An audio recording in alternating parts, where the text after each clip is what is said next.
ಜೋಯಿಡಾ ತಾಲೂಕಿನ ಶ್ರೀ ಕ್ಷೇತ್ರ ಉಳವಿಯಲ್ಲಿ ಸಂಭ್ರಮ ಸಡಗರದಿಂದ ಜರುಗಿದ ಮಹಾರಥೋತ್ಸವ. ಅಡಿಕೇಶ್ವರ ಮಡಿಕೇಶ್ವರ ಉಳವಿ ಶ್ರೀ ಚನ್ನಬಸವೇಶ್ವರ ಮಹಾರಾಜ್ ಕಿ ಜೈ ಎನ್ನುತ್ತಾ ಜೋಯಿಡಾ ತಾಲೂಕಿನ ಶ್ರೀ ಕ್ಷೇತ್ರ ಉಳವಿ ಚನ್ನಬಸವೇಶ್ವರನ ಮಹಾರಥೋತ್ಸವವು ಲಕ್ಷಾಂತರ ಸಂಖ್ಯೆಯಲ್ಲಿ ಭಾಗವಹಿಸಿದ್ದ ಭಕ್ತರ ಸಮ್ಮುಖದಲ್ಲಿ ಸಂಭ್ರಮ ಸಡಗರದಿಂದ ಇಂದು ಮಂಗಳವಾರ ಸಂಜೆ 4 ಗಂಟೆ ಸುಮಾರಿಗೆ ಆರಂಭಗೊಂಡಿತು. ಉಳವಿ ಟ್ರಸ್ಟ್ ಕಮಿಟಿಯ ಅಧ್ಯಕ್ಷರಾದ ಸಂಜಯ್ ಕಿತ್ತೂರ್ ಅವರು ಚನ್ನಬಸವೇಶ್ವರನ ರಥಕ್ಕೆ ಪೂಜೆಯನ್ನು ಸಲ್ಲಿಸಿ ಭಕ್ತರೊಂದಿಗೆ ರಥ ಎಳೆಯುವುದರ ಮೂಲಕ ಮಹಾರಥೋತ್ಸವಕ್ಕೆ ಚಾಲನೆಯನ್ನು ನೀಡಿದರು. ನಂತರ ನೆರೆದ ಸಾವಿರಾರು ಭಕ್ತರು ತಾ ಮುಂದು ನಾ ಮುಂದು ಎಂಬಂತೆ ಮಹಾರಥವನ್ನು ಶ್ರೀ ವೀರಭದ್ರ ದೇವಸ್ಥಾನದವರೆಗೆ ಎಳೆದರು.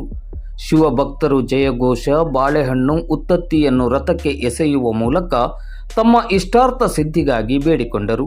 ಪೊಲೀಸ್ ವರಿಷ್ಠಾಧಿಕಾರಿ ದೀಪನ್ ಎನ್ಎಂ ಅವರ ಮಾರ್ಗದರ್ಶನದಲ್ಲಿ ಡಿವೈಎಸ್ಪಿ ಶಿವಾನಂದ್ ಮದರ್ಕಂಡಿ ಹಾಗೂ ಜೋಯಿಡಾ ಸಿಪಿಐ ಚಂದ್ರಶೇಖರ್ ಹರಿಹರ್ ಅವರ ನೇತೃತ್ವದಲ್ಲಿ ಜೋಯಿಡಾ ಪಿಎಸ್ಐಗಳಾದ ಮಹೇಶ್ ಮಾಳಿ ಮತ್ತು ಮಹಾದೇವಿ ನಾಯ್ಕವಾಡಿ ಸೇರಿದಂತೆ ದಾಂಡೇಲಿ ಪೊಲೀಸ್ ಉಪವಿಭಾಗದ ಪಿಎಸ್ಐಗಳು ಹಾಗೂ ಪೊಲೀಸ್ ಅಧಿಕಾರಿಗಳು ಮತ್ತು ಸಿಬ್ಬಂದಿಗಳು ಸೂಕ್ತ ಭದ್ರತೆಯನ್ನು ಒದಗಿಸಿದ್ದರು.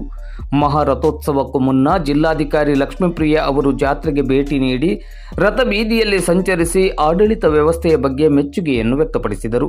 ಈ ಸಂದರ್ಭದಲ್ಲಿ ದೇವಸ್ಥಾನ ಆಡಳಿತ ಸಮಿತಿಯ ಅಧ್ಯಕ್ಷರಾದ ಸಂಜಯ್ ಕಿತ್ತೂರು, ಉಪಾಧ್ಯಕ್ಷರಾದ ಪ್ರಕಾಶ್ ಕಿತ್ತೂರು, ಸದಸ್ಯರಾದ ಗಂಗಾಧರ್ ಕಿತ್ತೂರು, ವೀರೇಶ್ ಕಂಬಳಿ, ಗ್ರಾಮ ಪಂಚಾಯತ್ ಅಧ್ಯಕ್ಷರಾದ ಮಂಜುನಾಥ್ ಮುಕಾಶಿ, ತಹಶೀಲ್ದಾರ್ ಮಂಜುನಾಥ್ ಮುನ್ನಳ್ಳಿ, ತಾಲೂಕ್ ಪಂಚಾಯತ್ ಕಾರ್ಯನಿರ್ವಹಣಾಧಿಕಾರಿ ಭಾರತಿ ಎನ್ ಸೇರಿದಂತೆ ಅನೇಕ ಗಣ್ಯರು ಉಪಸ್ಥಿತರಿದ್ದರು.